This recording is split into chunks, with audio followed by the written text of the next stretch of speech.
Welcome friends, हम class 9 का chapter start करने जा रहे हैं पॉलिनोमियल। ठीक है, पहला चैप्टर रियल नंबर हमने वीडियोस का अपडेट कर दिया है। ठीक है, नेक्स्ट चैप्टर हम स्टार्ट करने जा रहे हैं पॉलिनोमियल। ठीक, बहुत इंपॉर्टेंट चैप्टर है मैथमेटिक्स का, जो कि एक मैथमेटिक्स की ब्रांच को डिसाइड करता है कि मैथमेटिक्स में एक्चुअल में ये चीज़ होती क्या चीज़ है। ठीक है, तो कैसे डिसाइड होता है, ये कौन सी ब्रांच है, कैसे, इस चैप्टर को पढ़ने से पहले हम थोड़ा सा मैथमेटिक्स की बेसिक हो जाता है। ठीक है, तो मैथमेटिक्स को बेसिकली 5 से 6 पार्ट में पढ़ाया जाता है। ठीक है, कौन कौन से ब्रांच में पढ़ाया जाता है? सबसे पहले पढ़ाया जाता है अर्थमेटिक।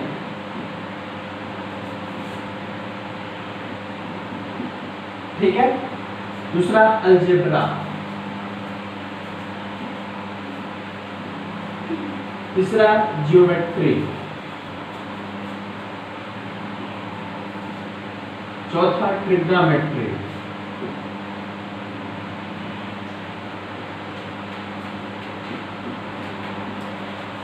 पांचवा मेंसुरेशन,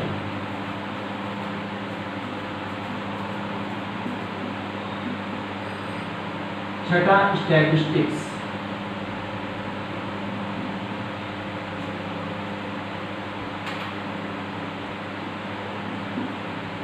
एंड सातवां कोऑर्डिनेट।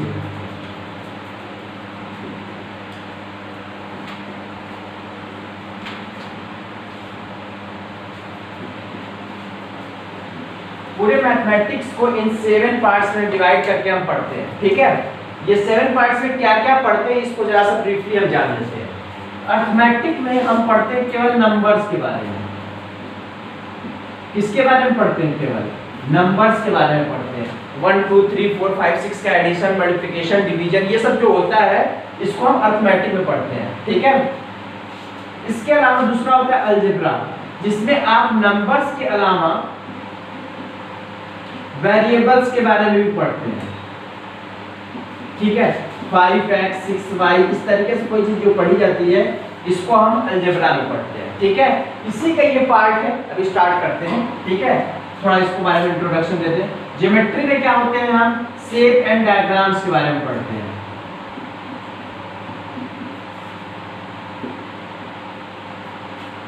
ठीक है, शेप एंड डायग्राम्स के बारे में पढ़ते हैं, जैसे ट्रायंगल, रेक्टेंगल, स्क्वायर, रोम्बस, ये सब जो होते हैं ये सब हम ज्योमेट्री में पढ़ते हैं, एरिया वगैरह जो कुछ भी होता है। ट्रिग्नोमेट्री में क्या होता है? इसमें ट्रायंगल पढ़ा जाता है लेकिन एंगल के साथ पढ़ा जाता है, मींस ट्रायंगल मेजरमेंट्स के बारे में बात होती है।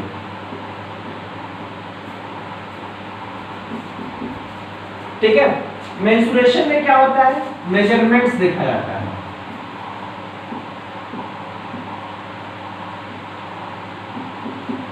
किसी भी चीज की वैल्यू को मेजर किया जाता है तो उसको हम मेंसुरेशन कहते हैं। Area, perimeter, volume, surface area, total volume, total surface area, ये सब चीजें हम मेंसुरेशन में पढ़ते हैं। ठीक है, स्टैटिस्टिक्स, डेटा हैंडलिंग के नाम से हम आप जानते हैं।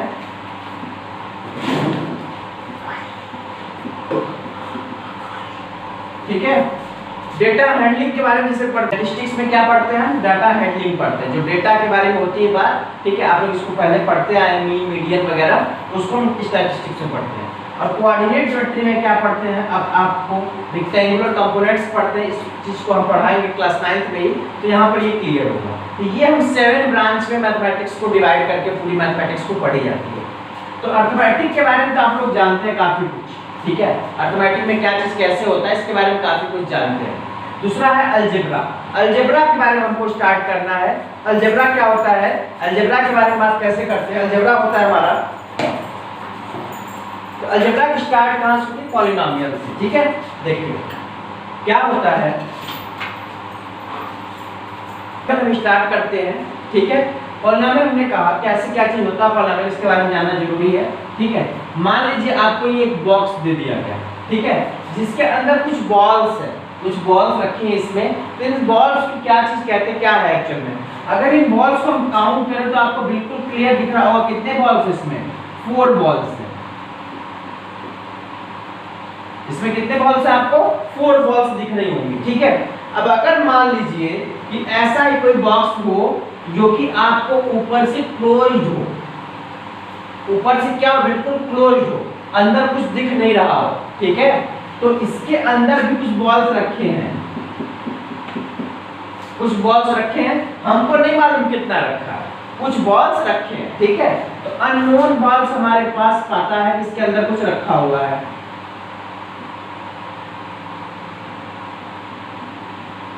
कुछ अननोन बॉल्स इसके अंदर रखा है। मान लीजिए एक बॉक्स और है, इसमें भी कुछ बॉल्स रखे, सम बॉल्स रखी हैं, इसमें भी बॉल्स हमारे पास अननोन है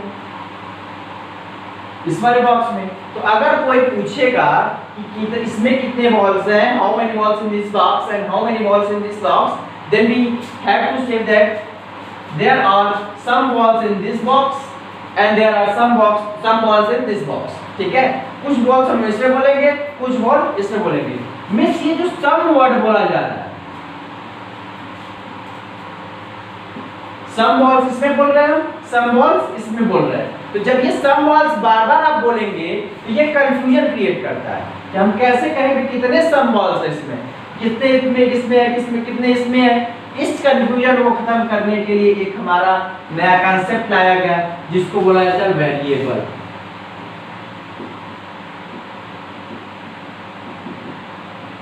क्या लाया गया? वेरिएबल। इसका मतलब ये होता है कि अगर हमको कोई क्वांटिटी अननोन है जिसकी वैल्यू हमको नहीं पता है, तो उस केस में हम क्या करेंगे, उसको हम वेरिएबल से कहेंगे, वेरिएबल कहेंगे। मींस इसकी वैल्यू हमको अननोन होती है।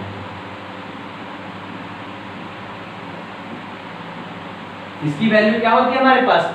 अननोन होती है। जब इसकी वैल्यू अननोन होगी तो हम इसको कुछ मैथमेटिकल टर्म्स में दिखा नहीं सकते हैं, तो इसके लिए फिर हमारे पास अल्फाबेट्स यूज किए जाते हैं।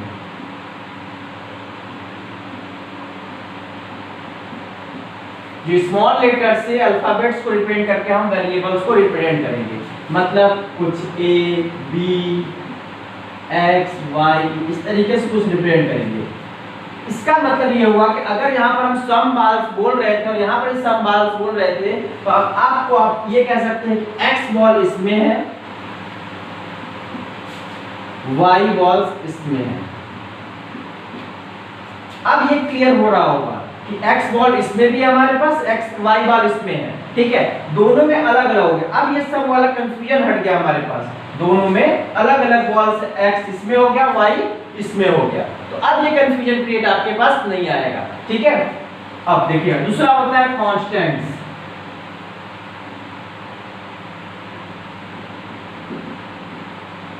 कांस्टेंट्स क्या होते हैं? जो नंबर्स होते हैं। जो हमने पहला एग्जांपल दिया था ये 4 बॉल्स वाला, ये कांस्टेंट का एग्जांपल है। कांस्टेंट का एग्जांपल मतलब इसमें कितने बॉल्स हो गए? 4 बॉल्स हो गए ना। इसका मतलब ये क्या हो गया हमारा? फिक्स हो गया ये, ठीक है। तो कांस्टेंट का मतलब होता है नंबर से रिप्रेजेंट करेंगे हम, ठीक है।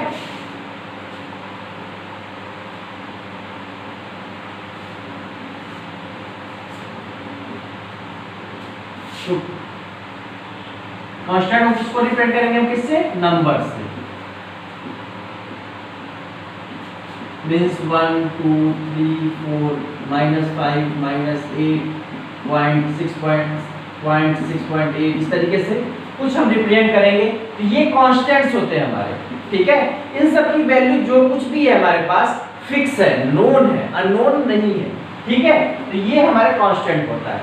इन्हीं दोनों को अगर हम कंबाइंड फॉर्म कर दें, इन्हीं दोनों को अगर एक ऑपरेशन फॉर्म के थ्रू अगर हम कुछ सिंप्लीफाई कर दें तो हमारा बन जाता है पॉलिनोमियल जैसा कुछ टर्म, ठीक है। ध्यान दीजिएगा, मैथमेटिक्स में ऑपरेशन किसको कहते हैं? मैथमेटिक्स में ऑपरेशन बोला जाता है प्लस, माइनस, इनटू, डिवाइड। अगर हम ऑपरेशन वर्ड यूज करते हैं मैथमेटिक्स में तो इसका मतलब होता है आप प्लस करने जा रहे हैं, माइनस करने जा रहे हैं, इनटू करने जा रहे हैं, डिवाइड करने जा रहे हैं। इन्हीं चारों से कोई एक ऑपरेशन आप करने जा रहे हैं, ठीक है। तो देखिएगा कैसे ऑपरेशन को प्रोसीड किया जाता है, कैसे सोचा जाता है, ठीक है। तो अगर मान लीजिए आपको ए में ए ऐड किया गया, एक अननोन या वेरिएबल ए है, एक अननोन या वेरिएबल दूसरा ए है, ठीक है। अगर आप इसको ऐड करेंगे तो इसको बोला जाएगा 2a, ठीक है। इसको क्या किया जाएगा? 2a। इसका मतलब ये क्या लिखा हुआ है? 2 into a लिखा हुआ है, ठीक है। इसी तरीके से अगर आपको कहें हम कि a plus b ऐड करना है, a प्लस बी ऐड करना है, आप इसको a प्लस बी ही लिखेंगे, ये ऐसा नहीं कि दोनों ऐड हो जाएंगे, क्योंकि हमको इनकी वैल्यूज नहीं पता है, तो इसलिए हम इसको ऐड नहीं कर सकते, कुछ लिख नहीं सकते। लेकिन इस केस में हमारे पास वैल्यू तो अननोन थी, लेकिन इतना पता है कि ये दोनों की वैल्यू सेम है, दोनों की वैल्यू क्या है, सेम है, तो दोनों क्या हो जाएगा, 2a हो जाएगा। ठीक है, इस चीज को ध्यान दीजिएगा। चलिए, तो ऑपरेशंस अगर हम किए तो ये हमारा कहीं ना कहीं अलजेब्रा का टर्म, अलजेब्रिक एक्सप्रेशन का फॉर्मेशन होता है। ठीक है, तो कैसे क्या चीज होता है, इस चीज को ध्यान समझिएगा। फिर से अगला,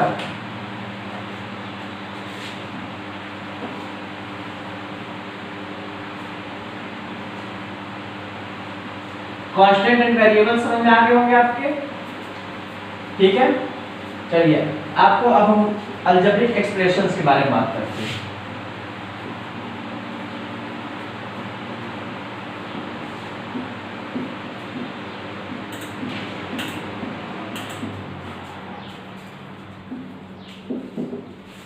अलजेब्रिक एक्सप्रेशन के बारे में बात करते हैं। अलजेब्रिक एक्सप्रेशन क्या होता है, ये होता है कॉम्बिनेशन ऑफ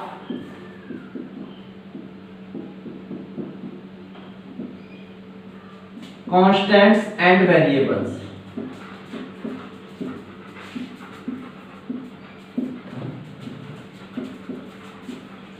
जब हमारा कोई कांस्टेंट और वेरिएबल का हम कॉम्बिनेशन कर देते हैं, तब हमारा किस चीज का फॉर्मेशन होता है, अलजेब्रिक एक्सप्रेशन का फॉर्मेशन होता है। जैसे अगर मान लीजिए हम ये लिखते हैं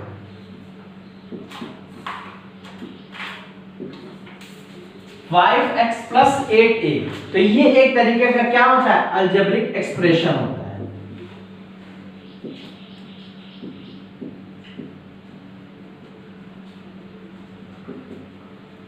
ठीक है, इस चीज को ध्यान दीजिएगा। अलजेब्रिक एक्सप्रेशन में क्या होता है, एक पार्ट कुछ होता है, दूसरा पार्ट कुछ होगा, और इन सब में कुछ कांस्टेंट्स होंगे, कुछ वेरिएबल्स होंगे। तो इस तरीके के टर्म्स को क्या बोलेंगे, अलजेब्रिक एक्सप्रेशन बोलेंगे। ठीक है, अब इसमें ध्यान दीजिएगा, दो चीजें होती हैं, एक होता है टर्म, एक होता है फैक्टर। ठीक है, क्या क्या होता है, एक होता है टर्म, एक होता है फैक्टर। अब अलजेब्रिक एक्सप्रेशन में टर्म्स किसे कहते हैं, जब प्लस या माइनस से कोई चीज सेपरेट होती है, प्लस या माइनस से कोई चीज सेपरेट होती है, उसको क्या बोलते हैं, हम टर्म्स बोलते हैं। जैसे यहां देखिए, यहां एक बीच में प्लस साइन लगा हुआ है, इसका मतलब ये वाला और ये वाला एक टर्म है, ये अलग टर्म है और ये एक अलग टर्म है, तो ये दो सेपरेट टर्म्स है हमारे पास। ठीक है, उसमें फैक्टर क्या होता है, जब मल्टीप्लाई या डिवाइड की फॉर्म में होता है, कोई किसी के साथ मल्टीप्लाई या डिवाइड की फॉर्म में होता है, तो उसको हम फैक्टर्स बोलते हैं। ठीक है, जैसे यहां पर देखिएगा, अगर इसमें ये देखिए तो 5 जो है वो x का फैक्टर है,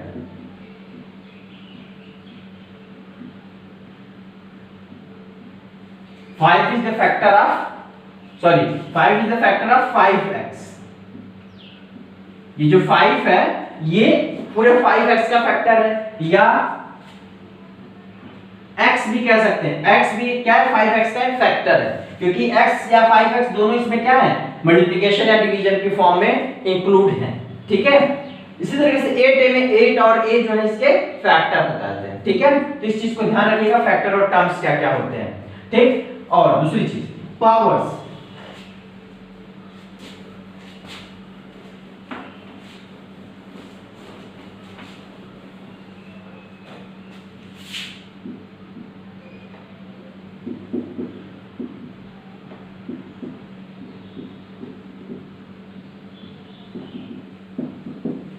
कोएफिशिएंट्स एंड पावर क्या होता है, अभी हमने जैसे लिखा 5x plus 8a। ठीक है, यहां पर जो वेरिएबल के साथ नंबर लगा होता है, वेरिएबल के साथ जो नंबर लगा होता है उसे हम बोलते हैं कोएफिशिएंट्स। तो ये क्या होते हैं, हमारे कोएफिशिएंट्स होते हैं।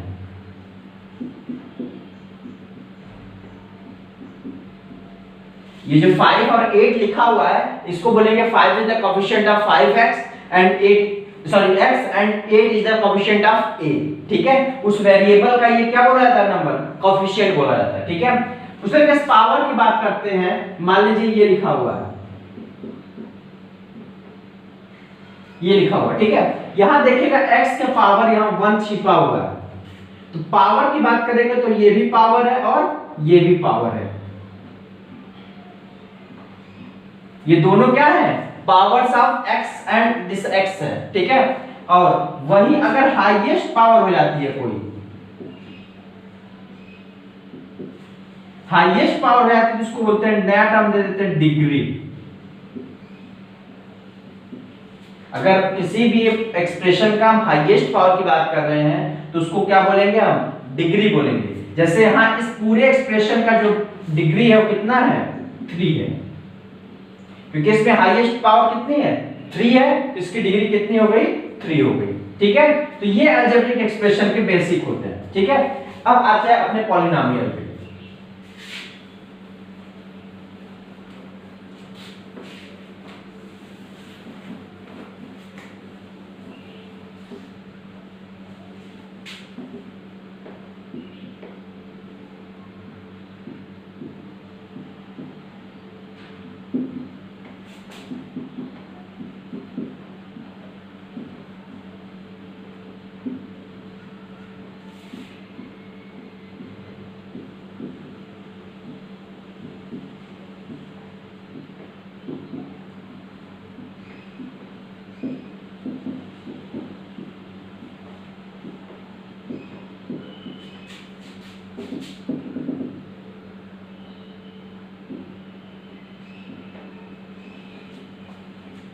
Any expression in the form of px is equal to this is called as polynomial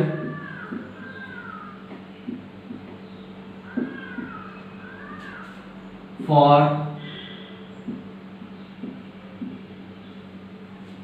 every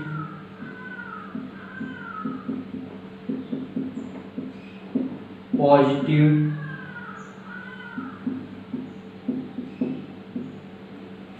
natural powers of variable। क्या लिखा हुआ है, ध्यान दीजिएगा। मेन आप इस एक्सप्रेशन पे कंसंट्रेट करिएगा, ठीक है, इस वर्डिंग को ज्यादा कंसंट्रेट करने की जरूरत नहीं है। क्या लिखा हुआ, कोई एक्सप्रेशन अगर इस फॉर्म में आपको लिखा गया है तो इसको हम पॉलिनोमियल बोलेंगे, ठीक है। इस एक्सप्रेशन में क्या चीज है, ध्यान दीजिएगा, ये इस पॉलिनोमियल को नाम देने का एक प्रोसेस है, ठीक है। किसी भी पॉलिनोमियल को आप नाम देंगे ना कोई, तो ये एक नाम देने का प्रोसेस है। ये नाम कैसे दिया जाता है, ये कैपिटल अल्फाबेट से लिखा जाता है, ये कुछ भी आप लिख सकते हैं, ABCDFG कुछ भी लिख सकते हैं, ठीक है। ये आपके ऊपर, चॉइस के ऊपर है, ठीक है। दूसरा, ये जो x लिखा गया है, ये x ये रिप्रेजेंट करता है कि ये पूरा पॉलिनोमियल किस वेरिएबल में है। अगर यहाँ x लिखा हुआ है तो आगे जो भी पॉलिनोमियल दिया गया होगा उसमें वेरिएबल x होगा, ठीक है। जैसे अगर इसी तरीके से हम लिखते हैं qx equal to 3x square plus 8x plus 2, तो यहाँ देखिएगा जो ये q है ये तो नाम हो गया, पॉलिनोमियल का नेम हो गया। दूसरा ये जो x है ये वेरिएबल्स है यहाँ पर, इसलिए यहाँ पर x लिखा गया। इसका मतलब q is the polynomial of variable x, ठीक है। q is the polynomial of variable x, तो qx equal to 3x square plus 8x plus 2, ठीक है।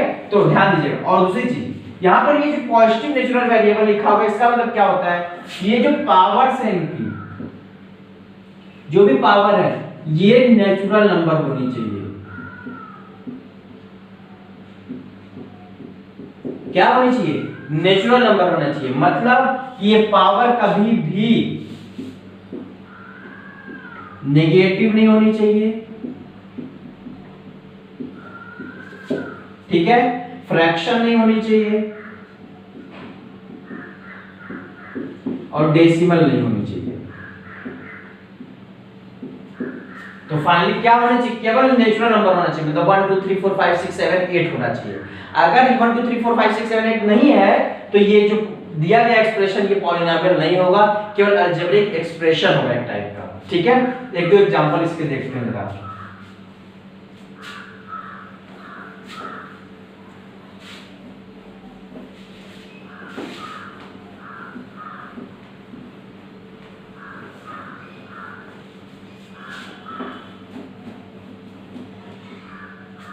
देखिए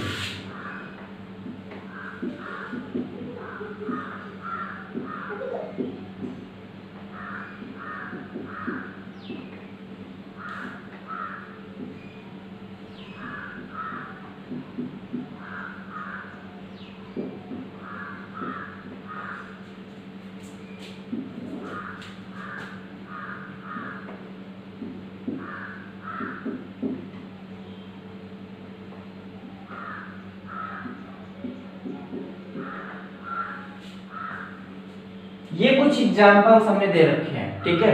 ये पॉलिनोमियल है कि नहीं इनको पहचानना सीखना है, ठीक है। तो बस एक चीज आप पहचानना सीखिएगा, ठीक है, बाकी कुछ नहीं सीखना है। बस ये रखिएगा कि वेरिएबल की जो पावर है वो पॉजिटिव नंबर होना चाहिए, मींस नेचुरल नंबर होना चाहिए केवल, ठीक है। 1 2 3 4 5 6 होना चाहिए, ना डेसिमल होना चाहिए, ना फ्रैक्शन होना चाहिए, ना नेगेटिव होना चाहिए, ना इरेशनल होना चाहिए। इस तरीके का कोई भी पावर नहीं होना चाहिए। तो देखते हैं, तो यहाँ पावर 3 है और 1 है, नेचुरल नंबर है, तो ये हमारा पॉलिनोमियल एक तरीके का हो गया। इस वाले में आइए, पावर क्या है 2 है 1 है, तो नेचुरल नंबर है, कोई प्रॉब्लम नहीं है, ये भी पॉलिनोमियल हो गया। इस वाले में आइएगा, इस वाले में देखिएगा ध्यान से, ये 1/2 है, पावर इसकी क्या है 1/2 है। इसका मतलब ये हो गया कि ये कहीं ना कहीं क्या है फ्रैक्शन में आ गया, तो ये हमारा पॉलिनोमियल नहीं हुआ, फ्रैक्शन नहीं होना चाहिए, तो ये पॉलिनोमियल नहीं है, ठीक है। उस तरीके से इस वाले में आइए, देखिए यहाँ पे पावर क्या है -3 है, तो ये भी नहीं होगा। इस वाले में आइएगा, यहाँ पे दिख रहा होगा कि आपका पावर 1 छिपा हुआ है, लेकिन एक्चुअली पावर 1 नहीं है। ये अगर आप देखेंगे सिंपलीफाइड फॉर्म में, तो ये इस तरीके से लिखा हुआ है, 8x⁻1 + 2 लिखा हुआ है। इसका मतलब कि ये पावर निगेटिव है, तो ये भी पॉलिनोमियल हमारा नहीं है। यहाँ पर देखिएगा √x है, तो √x तो क्लियर वैसे इरेशनल फॉर्म में आ रहा है, फिर भी आप देखिएगा कि इसको √x को लिखा जाता है इस तरीके से, रूट को हम 1/2 की फॉर्म में लिखते हैं। तो यहाँ जब 1/2 लिखा गया, तो ये भी हमारा पॉलिनोमियल किसी भी तरीके से नहीं होने वाला। तो इसलिए बस एक चीज ध्यान रखिएगा हमेशा कि केवल और केवल नेचुरल पावर होनी चाहिए, निगेटिव या फ्रैक्शन या डेसिमल या इरेशनल पावर कभी भी नहीं होनी चाहिए, तो उसको हम पॉलिनोमियल बोलेंगे, ठीक है। नेचुरल नंबर्स को जो पावर होंगे उसको पॉलिनोमियल बोलेंगे। इसके जो कोएफिशिएंट्स होते हैं ना, इन सब से कोई मतलब नहीं है, ये कैसे भी नंबर होते हैं, रियल होने चाहिए, कॉम्प्लेक्स नहीं होने चाहिए। अभी कॉम्प्लेक्स बारे में आपको बात भी नहीं करनी है, इसलिए आपको इतना ज्यादा इस कोएफिशिएंट के बारे में डिस्कस करने की प्रॉब्लम नहीं करनी होगी, ठीक है। बस आप ये समझिएगा कि ये रियल नंबर होने चाहिए, ठीक है। 1 2 3 4 माइनस प्लस ये सब नंबर हो सकते हैं, ये पावर बस पॉजिटिव इंटीजर होना चाहिए, मींस नेचुरल नंबर होना चाहिए, ठीक है। चलिए, तो पॉलिनोमियल क्लियर हो गया होगा आप लोगों को। पॉलिनोमियल क्या होता है? पॉलिनोमियल ऐसा कोई भी एक्सप्रेशन जो कि कांस्टेंट और वेरिएबल्स की कॉम्बिनेशन से बनता है और जिसकी पॉजिटिव पावर होनी चाहिए, नेचुरल पावर होनी चाहिए, उसको हम पॉलिनोमियल बोलेंगे, ठीक है। चलिए आगे चलते हैं, क्लासिफिकेशंस ऑफ पॉलिनोमियल।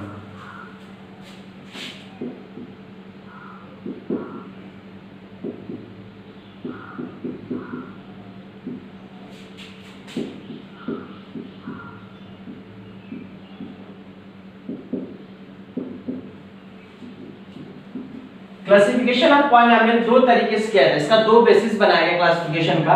क्या क्या बेसिस बनाया गया? पहला बेसिस बनाया गया नंबर ऑफ टर्म्स के हिसाब से, नंबर ऑफ टर्म्स के अकॉर्डिंग क्लासिफिकेशन का एक बेसिस बनाया गया। दूसरा बनाया गया degree, on the basis of degree, ठीक है। तो नंबर ऑफ टर्म्स के हिसाब से देखते हैं क्या क्या होता है। अगर नंबर ऑफ टर्म्स 1 हुई तो इसको बोला जाएगा लीनियर पॉलिनोमियल, सॉरी मोनोनोमियल।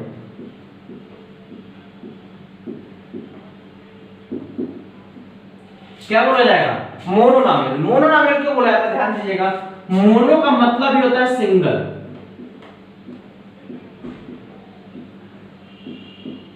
और नोमियल में टर्म होता है, ठीक है। तो ऐसा कोई पॉलिनोमियल जिसमें केवल एक टर्म हो, सिंगल टर्म हो, उसको हम मोनोनोमियल बोलते हैं। जैसे आप देखिएगा, टर्म को पहचानने में कोई दिक्कत नहीं होती है ना, पहचानने में दिक्कत नहीं आनी चाहिए, क्योंकि हमने कहा ना टर्म कैसे होते हैं, प्लस माइनस से आपको सेपरेट होते दिखते हैं, ठीक है। जैसे अगर हम कहें कि 5x लिखा हुआ है, ये देखिए कल एक टर्म है, क्योंकि यहाँ बीच में प्लस माइनस नहीं है, कल एक ही टर्म है, ठीक है। दूसरा 3y एक टर्म है केवल, ठीक है। वही अगर हम 2x + 7y लिख दिए तो ये देखिएगा मोनोनॉमियल नहीं है, क्यों? क्योंकि यहाँ पर एक टर्म ये है, एक टर्म ये है, तो प्लस माइनस से डिफरेंस हो गया, तो ये दो टर्म हो गई हमारे पास, तो ये हमारा मोनोनॉमियल का एग्जांपल नहीं है। केवल मोनोनॉमियल का एग्जांपल 5x और 3y, ठीक है। दूसरा अगर दो टर्म हुई, ठीक है, इसमें एक टर्म होती है, अगर दो टर्म हुई तो क्या होगा? बाइनॉमियल, ठीक है। बाइनॉमियल में क्या होता है? दो टर्म्स होते हैं, ठीक है। बाई का मतलब जान लीजिए, बाई का मतलब आप समझते ही है, 2 होता है। बाई का मतलब क्या होता है? 2 होता है। इसका मतलब इसमें दो टर्म होंगी, जैसे यहाँ पर ये एग्जांपल लिखे थे हम, उस तरीके से अगर कुछ ऐसा लिखा जाता है,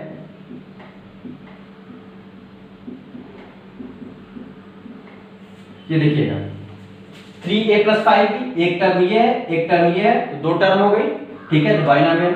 एक टर्म ये, दूसरी टर्म ये, बाइनॉमियल। इस तरीके से आपको जो कुछ भी दिया जाएगा जिसमें दो टर्म होंगी, इसको हम बाइनॉमियल बोलेंगे। दो टर्म्स हो गए, ठीक है।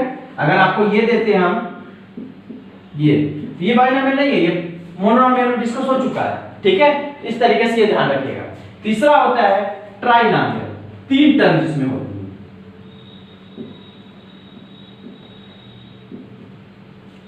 ठीक है। एक्चुअली में ट्राइनॉमियल नहीं बोलेंगे हम, बाइनॉमियल से ऊपर जितने भी होंगे सबको पॉलिनॉमियल बोलते हैं, लेकिन ट्राइनॉमियल को भी क्लासिफाई हम कर लेते हैं। ट्राइनॉमियल मतलब 3 टर्म्स, ठीक है। तो अगर कुछ इस तरीके से लिखा हुआ है, ये देखिए एक टर्म, दूसरी टर्म, तीसरी टर्म, 3 टर्म हो गई, तो ये ट्राइनॉमियल हो जाता है, ठीक है। और 3 से ऊपर जितने भी टर्म हो गए उसमें सबको पॉलिनॉमियल बोला जाएगा। तो अगर हम देखा जाए तो एक्चुअल में सबको मिला के पॉलिनॉमियल बोला जाता है। जितने भी तरीके के होंगे वो सब पॉलिनॉमियल के ही टाइप हैं। ये भी पॉलिनॉमियल है, ये भी पॉलिनॉमियल है, ये भी पॉलिनॉमियल है, क्योंकि पॉली का मतलब ऐसा थोड़ी था कि एक दो नहीं कहा जाए। पॉलिनॉमियल का सब, पॉली मतलब होता है मेनी, ठीक है। ये पॉली का वर्ड का मतलब ही होता है मेनी, ठीक है। इसका मतलब ये भी एक तरीके का पॉलिनॉमियल है, ये भी एक तरीके का पॉलिनॉमियल है, ये भी एक तरीके का पॉलिनॉमियल है। बस फर्क इतना है कि इसमें क्या एक टर्म होता है, इसमें दो टर्म होता है, इसमें 3 टर्म होता है, ठीक है। तो ये टर्म्स के अकॉर्डिंग हमारे क्लासिफिकेशन हो गए, मोनोनॉमियल, बाइनॉमियल और ट्राइनॉमियल, ठीक है। डिग्री के अकॉर्डिंग देखते हैं। डिग्री के अकॉर्डिंग क्या होता है? जब अगर डिग्री 1 हुई तो उसको बोला जाएगा लीनियर।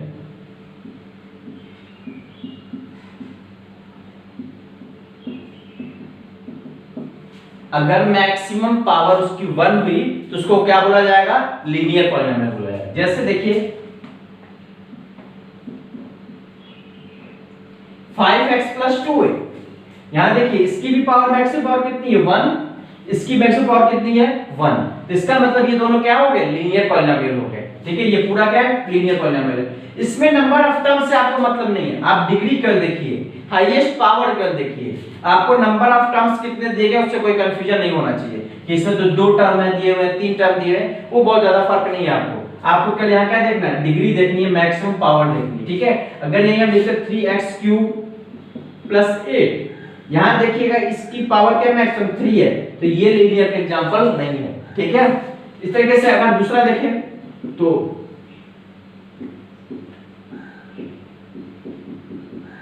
अगर डिग्री 2 हुई, डिग्री 2 हुई तब क्या होगा? उसको बोलेंगे क्वाड्रेटिक। डिग्री 2 को क्या बोलेंगे आप? क्वाड्रेटिक बोलेंगे, ठीक है।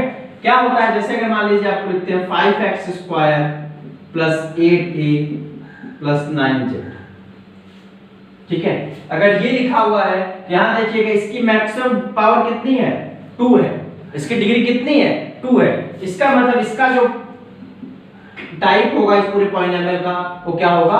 क्वाड्रेटिक होगा, ठीक है। मैक्सिमम पावर डिग्री कितनी हो? 2 हो, उसको हम क्या बोलेंगे? क्वाड्रेटिक पॉलिनॉमियल बोलेंगे, ठीक है। Third cubic.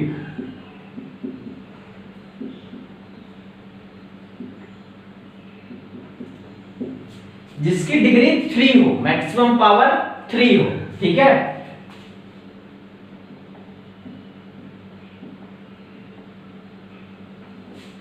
ये देखिएगा, ध्यान दीजिएगा, यहाँ ए बी जो लिखा हुआ है ये कांस्टेंट लिखा हुआ है, इसकी पावर से कंफ्यूजन नहीं होना चाहिए, यहाँ पे इसलिए हम लिख देते हैं 5 पावर, ठीक है। ये ध्यान दीजिएगा, ये कांस्टेंट है आपका, ए बी जो लिखा हुआ है ये कांस्टेंट्स आपको गिवन है, ठीक है। ये सब इसकी वैल्यू बदल नहीं रही, इसकी वैल्यू किसी भी एक्सप्रेशन के लिए फिक्स यहाँ पर है, ठीक है। तो यहाँ पर डिग्री कितनी है, मैक्सिमम 3 है, मैक्सिमम पावर जो है इस एक्सप्रेशन का पॉलिनोमियल का वो कितना है, 3 है, तो इसको क्या बोलेंगे, क्यूबिक बोलेंगे, ठीक है। और इससे ऊपर जो भी होंगे उन सबको बोला जाएगा हायर ऑर्डर,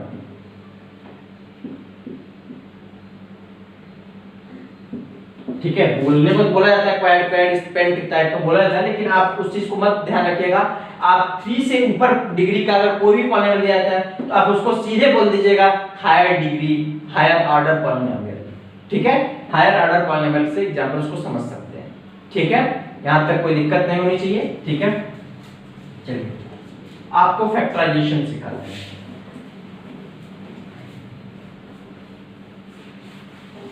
क्लास 11 में थोड़ा बहुत फैक्टराइजेशन आप लोग सीखते हैं, ठीक है।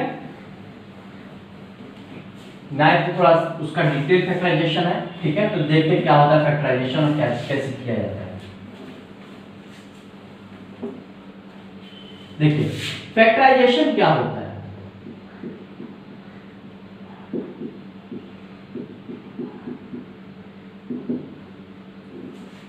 फैक्टराइजेशन का मतलब होता है किसी भी नंबर को या फ्रैक्शन को या पॉलिनोमियल को या एक्सप्रेशन को उसके कंस्टिट्यूएंट पार्ट्स में तोड़ देना, फैक्टर कर देना।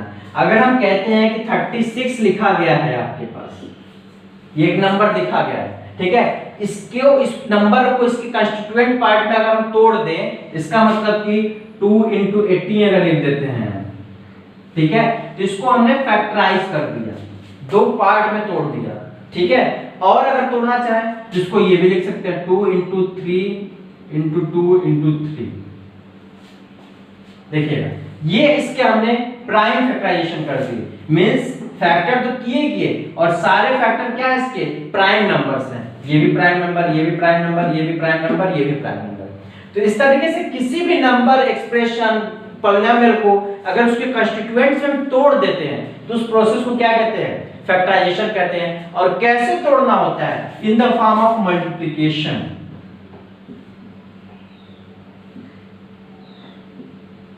इस वर्ड को ध्यान दीजिएगा, हमने तो कहा तो तोड़ना, लेकिन किस फॉर्म में, मल्टीप्लिकेशन की फॉर्म में।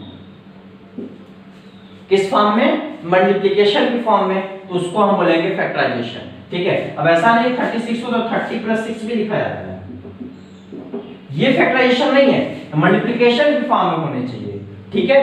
तो कैसे फैक्टराइजेशन करेंगे, उसमें सबसे पहला स्टेप जो देखा जाता है होता है कॉमन। ये देखिएगा स्टेप्स भी कह सकते हैं इसको और प्रोसेस भी कह सकते हैं, ठीक है। सबसे पहला क्या देखना होता है, क्या करना होता है, कॉमन देखना। जैसे कॉमन में क्या करते हैं, जैसे मान लीजिए आपको लिखा गया 5x² + 8x, ये लिखा गया है, ठीक है। तो कैसे कॉमन लेते हैं, कैसे क्या चीज कॉमन का प्रोसेस क्या होता है, देखिएगा। कोई भी अगर आपको एक्सप्रेशन दिया जाएगा, पॉलिनोमियल दिया जाएगा, तो सबसे पहले आप लोग क्या देखिएगा, उसमें कॉमन देखिएगा कि कॉमन तो कुछ नहीं आ रहा है। अगर कुछ कॉमन आ रहा हो तो तुरंत कॉमन पहले ले लीजिएगा, फिर उसके बाद आगे कुछ प्रोसीड करिएगा। अभी और सब प्रोसेस बताएंगे हम, और स्टेप्स बताएंगे, तो उन सबको देखने से पहले आप सबसे पहले क्या देखेंगे, उसमें कॉमन देखेंगे, ठीक है। तो कॉमन देखने के लिए क्या करिए आप, ध्यान देखिए, ध्यान से देखिएगा, यहां पर भी x है, यहां पर भी x है, यहां पर भी x है, यहां पर भी x है। यहां पर x किस फॉर्म में, x² की फॉर्म में है, और यहां क्या है, x है केवल। तो इसको अगर हम इस तरीके से लिखें तो 5 * x * x लिख सकते हैं, x² को, और इसको क्या लिख सकते हैं, 8 * x लिख सकते हैं, कोई दिक्कत नहीं इसमें। अब देखिए यहां से अगर x और यहां से x हम बाहर लिख लें, मींस डिस्ट्रीब्यूटिव प्रॉपर्टी कुछ होल्ड कराते हैं, ठीक है। x बाहर लेके इस तरीके से लिखें 5x, यहां से x देखिए जब बाहर चला गया, डिस्ट्रीब्यूटिव प्रॉपर्टी वाला जो उसका रिवर्स होता है, तो यहां से अगर x बाहर चला गया तो यहां क्या बचेगा, 5x बचेगा केवल, ठीक है, और यहां से x बाहर चला गया तो यहां क्या बचेगा, केवल 8 बचेगा। तो ये कॉमन मेथड होता है हमारा, ये क्या होता है, कॉमन मेथड होता है। तो यहां पर क्लियर सिंपल दिख रहा था। कभी कभी ऐसी जरूरत हमारी पड़ जाती है जहां कॉमन नहीं भी होता लेकिन हमको कॉमन लेना पड़ जाता है, वहां कैसे कॉमन लेंगे। जैसे अगर हम कह दें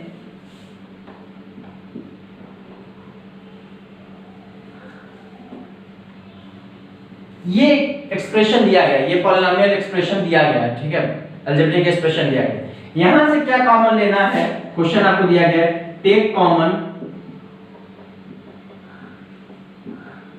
x स्क्वायर। यहां से क्या कॉमन लेना है, x स्क्वायर आपको कॉमन लेना है। तो क्या होगा, यहां पे x स्क्वायर तो आपको दिख रहा है, यहां से आप ये कॉमन ले सकते हैं इसलिए। यहां पर x स्क्वायर नहीं है, यहां पर x स्क्वायर नहीं है, तो क्या करेंगे, ऐसे जगह पर जहां x आपका टर्म नहीं होगा और उसको आपको कॉमन लेने की जरूरत पड़ गई, तो आप क्या करिएगा कि उसको कॉमन तो लीजिएगा, ये कॉमन लीजिएगा, इसके अपॉन में वो नंबर आ जाएगा, वो टर्म आ जाएगी, इसके अपॉन में आ जाएगी। कैसे वेरीफाई होगी देखते हैं। और यहां से x स्क्वायर बाहर चला गया तो ये तो 1 होगा ही, ये चीज, ठीक है, वेरीफाई कर लीजिए। इसको अगर अंदर मल्टीप्लाई करेंगे आप तो x square into 5 upon x square plus x square होगा, ये दोनों कैंसिल आउट होके 5 आ जाता है।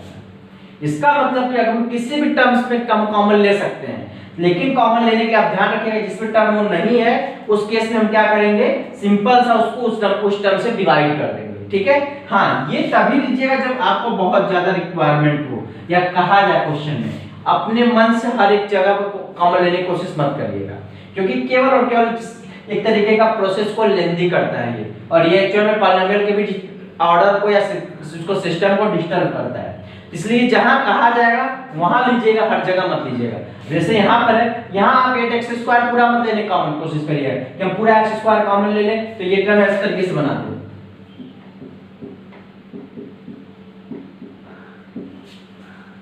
यहाँ से आप x स्क्वायर कॉमन लेके ये बना सकते थे, लेकिन ये आपको बनाने की जरूरत नहीं है।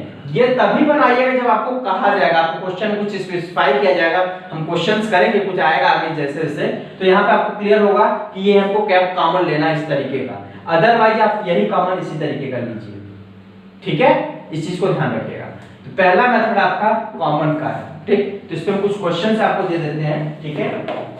आप लोग नेक्स्ट क्लास में इस चीज को करके अपडेट हमको कमेंट में ठीक है करिएगा, ठीक है।